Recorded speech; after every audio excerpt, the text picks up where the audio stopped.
तुमसे मिलकर मेरे भगवन, तुमसे मिलकर मेरे भगवन, जाने क्यों दिल गाता है, दिल गाता है। आज का अपना प्यार नहीं है, आज का अपना प्यार नहीं है, जन्मों का ये नाता है, ये नाता है। तुमसे मिलकर मेरे भगवन, तुमसे मिलकर मेरे भगवन।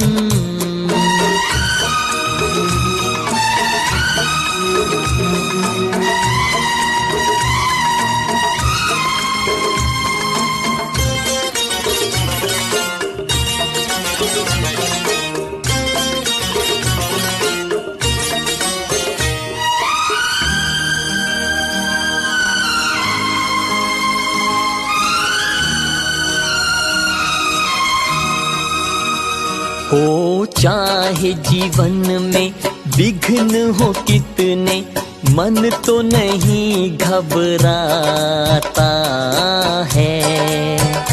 ओ साथ है हर पल मेरे प्रभु, ये सोच के मन हर्षाता है।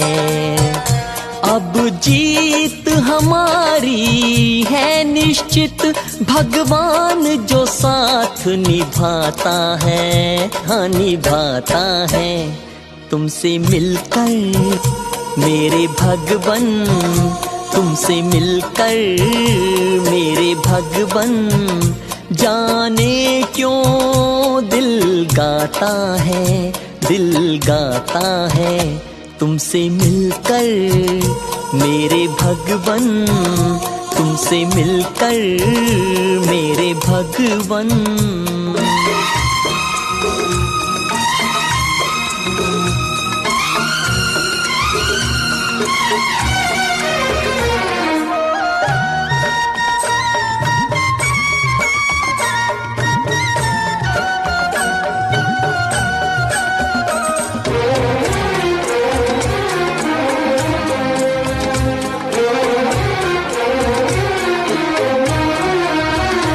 ज्ञान रत्नों से अब खेलते हम, जीवन को सजाया है ऐसा तुमने पारस सा बनाया प्रभु। मिलेगा कहाँ फिर तुम जैसा, रूहानी किरणों से तेरी जीवन पावन बन जाता है, बन जाता है। तुमसे मिलकर मेरे भगवन, तुमसे मिलकर मेरे भगवन, जाने क्यों दिल गाता है, दिल गाता है। तुमसे मिलकर मेरे भगवन, तुमसे मिलकर मेरे भगवन।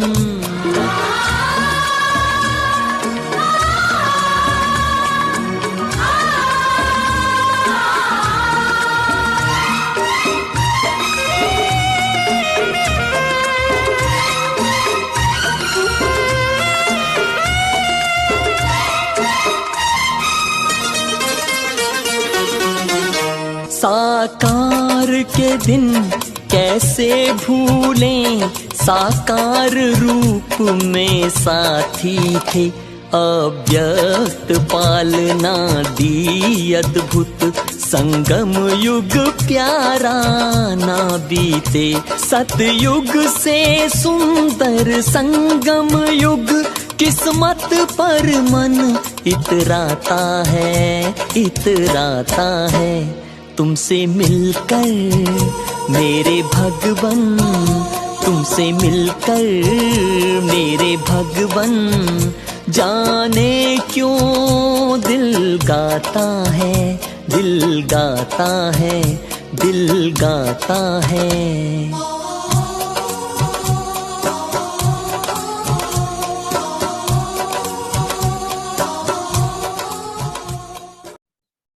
ओम शांति। आज 7 जुलाई 2021 की साकार मधुर माँ वाक्यों। मीठा बाबा कहती, मीठे बच्चे, तुम यहाँ आए हो अपने सहित सारी दुनिया की कायाकल्प तरु बनाने। याद सही कायाकल्प तरु होगी। प्रश्न, नरकवासी से स्वर्गवासी बनने की विधि कौन सी है? अभी तुम बच्चों को जीवदान मिलता है कैसे? उत्तर, नरकवासी से स्वर्गवासी बनने के लिए जरूर मरना पड़े। बाबा कहते, मैं आया हूं तुम सबको मौत देने, तुम्हारी इस देह को खत्म कराए, बाकी आत्माओं को ले जाऊंगा। यही सच्चा जीवदान है। इसके लिए यह महाभारत लड़ाई है, जिसमें सबका विनाश होगा। फिर आत्माएं पावन बन वापस घर जाएगी, फिर स्वर्ग में आएगी। गीत माता वो माता। ओम शांति। मीठे मीठे रूहानी बच्चों, मीठे मीठे रूहानी बच्चों ने गीत की लाइन सुनी, जगदम्बा की महिमा सुनी। जगदम्बा यहाँ भारत में ही गाई जाती है। जगत अम्बा है तो जगत पिता भी जरूर होगा। जगत अम्बा सरस्वती को ही कहते हैं। वास्तव में उनका नाम एक ही होना चाहिए। तुम्हारा भी नाम एक ही है ना, 2-3 तो नहीं है। अब जगदम्बा को बराबर साकार में दिखाते हैं शरीरधारी। जगत पिता भी है, जिसको प्रजापिता भी कहा जाता है। जैसे सारे जगत के अम्बा है, वैसे सारे जगत का पिता है। जरूर दोनों ही यहाँ होंगे। दोनों का नाम भी सुनाया।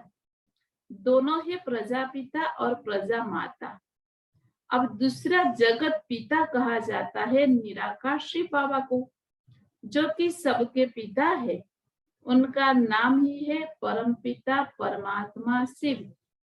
सिर्फ ईश्वर व परमात्मा नहीं कहना है, उनका नाम रूप भी है ना। उनको गॉड फादर कहा जाता है। एक है आत्माओं का बाप, दूसरा है साकारी मनुष्य आत्माओं का बाप और मम्मा। शिव है आत्माओं का पिता। आत्मा कहती है वह हमारा बाप है। फिर आत्मा को यह साकार शरीर मिलता है तो कहते हैं ब्रह्मा बाबा। तो 2 बाप हो गए, एक शिव बाबा, दूसरा प्रजापिता ब्रह्मा। शिव बाबा का बच्चा है ब्रह्मा, एक निराकार पिता, एक साकारी पिता। निराकार पिता को कहा जाता है पतित पावन। ब्रह्मा व सरस्वती को पतित पावन नहीं कहा जाता है। पतित पावन तो एक ही। यह 2 हो गए। सब पुकारते हैं पतित पावन आओ, तो 2 बाप हो गए। शिव बाबा है रचयिता, नई दुनिया रचते हैं तो पहले ब्रह्मा को जरूर रचना है। विष्णु और शंकर को कभी प्रजापिता नहीं कहते हैं, ब्रह्मा को ही प्रजापिता कहते हैं। तो शिव बाबा प्रजापिता ब्रह्मा द्वारा अडॉप्ट करते हैं, कहते हैं हम शिव बाबा के बच्चे हैं। शिव बाबा ने इसमें प्रवेश कर अडॉप्ट किया है। वही आत्माओं को पावन बनाते हैं। आत्मा ही पतित बनी है, इस कारण शरीर भी पतित मिलता है। सोने में चांदी, तांबे, लोहे की खाद डालते हैं तो आत्मा में भी खाद पड़ती है। असल में आत्मा पवित्र मुक्ति धाम में रहने वाली है, जहाँ शिव बाबा भी रहते हैं। अब शिव बाबा प्रजापिता ब्रह्मा, एक को बाप एक को दादा कहेंगे। यह तो तुम जानते हो, सब मनुष्य मात्र शिव की संतान है। शिव वंशी फिर है ब्रह्मा कुमार कुमारियां। शिव बाबा और दादा इकट्ठे हैं। शिव बाबा इसमें विराजमान है। हमको ब्राह्मण बनाई राजयोग सिखाते हैं। मनुष्यों को देवता बनाने।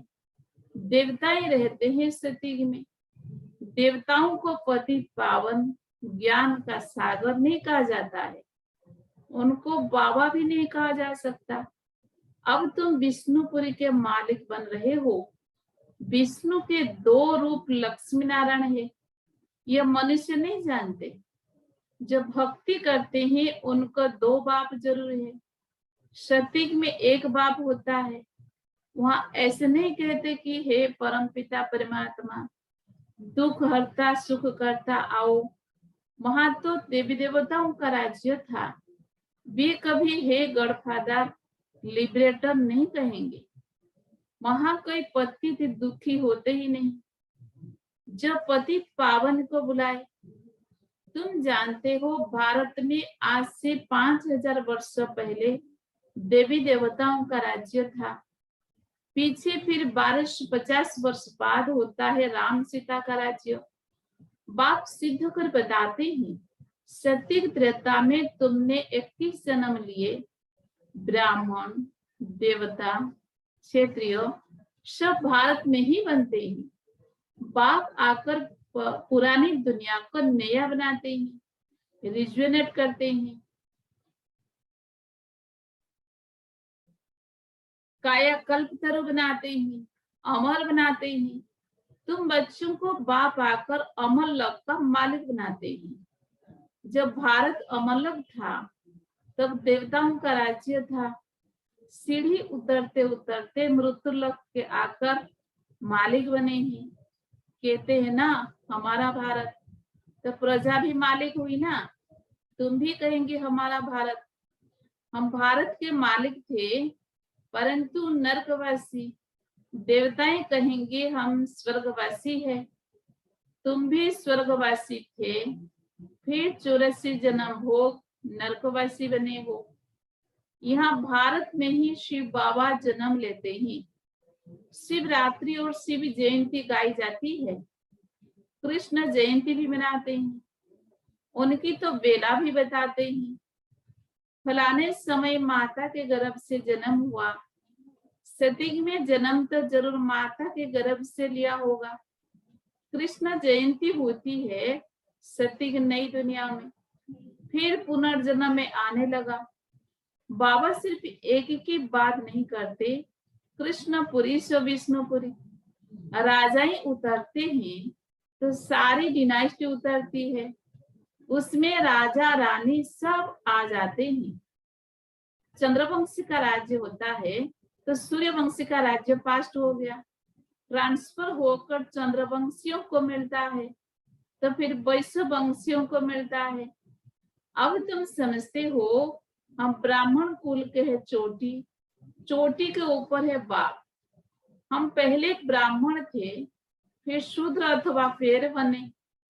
पेड़ से एकदम चोटी बनते हैं। पहले शिव बाबा फिर है चोटी। बाबा ने तुमको ब्राह्मण बनाया है। अब तुम शिव बाबा को बाबा बाबा कहते हो। इस हिसाब से पौत्रे पौत्रियां हो गए। तुम जानते हो कि हम सब ब्रह्मा की संतान है, ब्राह्मण ब्राह्मणिया। एक बाप के हम सब बच्चे हैं।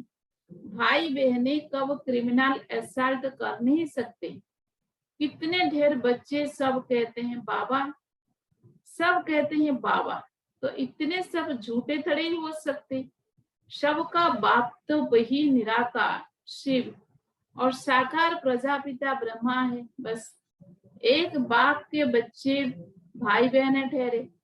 तुमको पवित्र जरूर बनना है।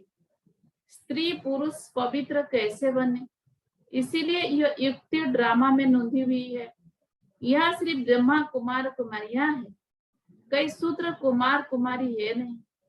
वो है पतित शूद्र तुच्छ बुद्धि, क्योंकि बाप को नहीं जानते हैं। कहते हैं ओ गॉडफादर। अच्छा उनका ऑक्यूपेशन पता है?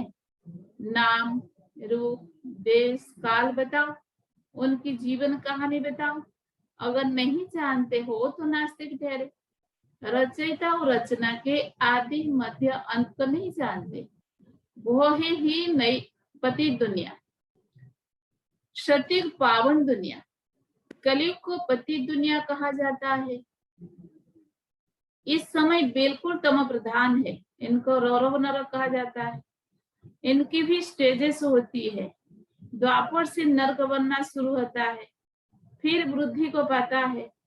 भक्ति भी पहले सत्य प्रधान अव्यभिचारी थी, फिर सत्य रज तम होती है। तुमने देखा होगा जहाँ 3 रास्ते मिलते हैं उसको टिवाटा कहते हैं, उस पर तेल आदि चढ़ाते हैं, माथा झुकाते हैं। अब कहाँ शिव बाबा की पूजा, कहाँ टिवाटे की। इसको कहा जाता है तम प्रधान भक्ति। पानी की भी पूजा करते हैं। पतित पावनी गंगा बहुत गाते हैं। अब पतित पावन कौन? पानी की गंगा कैसे पतित पावनी हो सकती है? वो तो पानी है ना। पतित पावन तो बाप है। शिव जयंती भी भारत में होती है, तो जरूर भारत में ही आता होगा। पतितों को पावन देवता बनाने ब्रह्मा तन में आकर मनुष्यों को देवता बनाते हैं। यहाँ तुम आते ही हो पतित से पावन बनने। जैसे तुम्हारी 2 भुजाएं हैं, वैसे उन्होंने भी 2 भुजाएं हैं। 4-8 भुजा वाला कोई मनुष्य होता नहीं है। ये अलंकार दे दिए हैं, चतुर्भुज दिखाया है प्रवृत्ति दिखाने के लिए। विष्णुपुरी लक्ष्मण की पुरी को कहा जाता है। वैष्णव अक्षर भी विष्णु से निकला है। देवताएं वैष्णव थे। वल्लभाचारी वैष्णव होते हैं, वेजिटेरियन। वो कोई निर्विकारी नहीं होते हैं, उन्होंने बड़ी हवलियां होती है। वैष्णव का अर्थ ही नहीं समझते हैं। विष्णुपुरी में रहने वालों को वैष्णव कहा जाता है। वैष्णव पवित्र को कहा जाता है। राधे कृष्ण का अलग मंदिर, लक्ष्मण का अलग मंदिर बना दिया है। भारतवासी जानते ही नहीं कि उन्होंने क्या फर्क है। राधे कृष्ण ही लक्ष्मण बनते हैं, यह किसी को भी पता नहीं है। वो है बचपन का रूप, यह है बड़ेपन का रूप। लक्ष्मण के छोटेपन के चित्र कोई है नहीं। लक्ष्मण को सतयुग में, राधे कृष्ण को द्वापर में ले गए हैं। अभी तुम रचयिता बाप और रचना के आदि मध्य अंत को जान गए हो। बाबा झाड़ का भी राज समझाते हैं, ड्रामा का भी राज समझाते हैं। झाड़ को देखने से समझेंगे कि शंकराचार्य तो कलयुग में आते हैं। सन्यासियों की डिनाइस्टी सतयुग में तो हो नहीं सकती।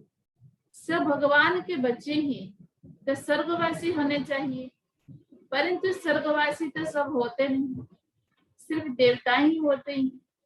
अभी तुम ब्राह्मण वंशी बने हो, फिर देवता बनेंगे। पवित्र जरूर बनना है। तुम जानते हो छोटे बड़े सब ब्रह्मा कुमार कुमारियां हैं। दोनों कहते हैं बाबा हम आपके बच्चे हैं। ब्राह्मण है, यह है बाप दादा आदिदेव ब्रह्मा और शिव बाबा। तुम जानते हो हम ब्रह्मा और बाबा और शिव बाबा के सामने बैठे हैं। बाप कहते हैं मुझे याद करो तो पति से पावन बन जाएंगे। हम वर्षा शिव बाबा से लेते हैं। शिव बाबा हमारा बाप भी है, पतित पावन भी है, गुरु भी है। अब यह है संगम, पतित से पावन बनने का वेला। पतित पावन द्वारा ही पावन बनते हैं। संगम पर नदियों और सागर का मेला है। नदियों का मेला तो होता नहीं। अब ज्ञान सागर और तुम आत्माओं या बच्चों का मेला लगता है। तुम आए हो ज्ञान सागर के पास। ज्ञान गंगाएं तुम ज्ञान सागर से निकली हुई हो। तुम ज्ञान स्नान कराए पावन बनाते हो, योग सिखाते हो। सागर का परिचय दे तुम यहाँ ले आए हो मेले पर। इस समय तुम जब ब्राह्मण बनते हो तो तुमको 3 बाप है। लौकिक पिता भी है और प्रजापिता भी है, फिर शिव बाबा भी है। भक्ति मार्ग में 2 पिता होते हैं, क्षतिक में 1 पिता होगा। ये समझने की बातें हैं। अभी तुम्हारी आत्मा कहती है मेरा तो एक शिव बाबा, दूसरा ना कोई। मित्र संबंधी आदि होते हुए भी कहते हैं मेरा तो एक शिव बाबा है। उनकी याद से ही पतित से पावन बनना है। आत्मा जानती है वो हमारा बाप भी है, टीचर भी है, सतगुरु भी है। हमारी आत्मा को बाप लेने आए हैं, ब्रह्मा तन में प्रवेश कर पावन बनाते हैं। तुमको ले जाने के लिए बाप आए हैं। तुम सबको मौत देने आया हूँ। नरकवासी से स्वर्गवासी बनने के लिए जरूर मरना पड़े ना। तुम्हारे इस देह को खत्म कराए बाकी आत्माओं को ले जाऊंगा। बाप कहते हैं तुमको जीवदान देता हूँ। यह महाभारत लड़ाई है ना, सबका विनाश होगा, नहीं तो कैसे ले जाऊंगा। आत्माओं को पवित्र बनाए घर ले जाता हूँ। बहुत शांति धाम है। सतयुग आएगा तो कलयुग जरूर विनाश होगा। इसके लिए महाभारत लड़ाई मशहूर है। लगती भी यह संगम पर है, जबकि तुम मनुष्य से देवता बनते हो। अच्छा, मीठे मीठे सिकी लधे बच्चों प्रति माता पिता बाप दादा का याद प्यार और गुड मॉर्निंग। रूहानी बाप की रूहानी बच्चों को नमस्ते। हम रूहानी बच्चों की रूहानी बाप दादा को भी याद प्यार गुड मॉर्निंग, नमस्ते नमस्ते नमस्ते। धारणा के लिए मुख्य सार नंबर 1, ज्ञान सागर में ज्ञान स्नान कर स्वयं को पावन बनाना है। मित्र संबंधियों के साथ रहते बुद्धि में रहे मेरा तो एक शिव बाबा, दूसरा ना कहे। नंबर 2, विष्णुपुरी में चलने के लिए पक्का वैष्णव अर्थात पवित्र बनना है। नरक से जीते जी मरकर बुद्धि स्वर्ग में लगाना है। वरदान, धर्म और कर्म दोनों का ठीक बैलेंस रखने वाले दिव्य व श्रेष्ठ बुद्धिवान भव। धर्म और कर्म दोनों का ठीक बैलेंस रखने वाले दिव्य व श्रेष्ठ बुद्धिवान भव। कर्म करते समय धर्म अर्थात धारणा भी संपूर्ण हो तो धर्म और कर्म दोनों का बैलेंस ठीक होने से प्रभाव बढ़ेगा। ऐसे नहीं जब कर्म समाप्त हो तब धारणा स्मृति में आए। बुद्धि में दोनों बातों का बैलेंस ठीक हो तब कहेंगे श्रेष्ठ व दिव्य बुद्धिवान। नहीं तो साधारण बुद्धि, कर्म भी साधारण, धारणा भी साधारण होती है। तो साधारणता में समानता नहीं लानी है, लेकिन श्रेष्ठता में समानता हो। जैसे कर्म श्रेष्ठ वैसे धारणा भी श्रेष्ठ हो। स्लोगन, अपने मन बुद्धि को अनुभव की सीट पर सेट कर दो तो कभी अपसेट नहीं होंगे। अपने मन बुद्धि को अनुभव की सीट पर सेट कर दो तो कभी अपसेट नहीं होंगे। ओम शांति। आज का व्यक्ति इशारा, जब योग में बैठते हो तो समाने की शक्ति सेकंड में यूज करो। सेवा के संकल्प भी समा जाए, इतनी शक्ति हो जो स्टॉप कहा और स्टॉप हो जाए। फुल ब्रेक लगे, ढीली ब्रेक नहीं। अगर 1 सेकंड के बजाय ज्यादा समय लग जाता है तो समाने की शक्ति कमजोर कहेंगे। दीदी मनमोहिनी की विशेषता, दीदी से जो भी दृष्टि लेते उन्हें वैकुंठ की दुनिया का साक्षात्कार हो जाता है। उनके योग की ऐसी स्थिति थी, आत्मिक स्थिति का ऐसा अभ्यास था जो नजर से निहार कर हर आत्मा को तृप्त कर देती थी। ओम शांति।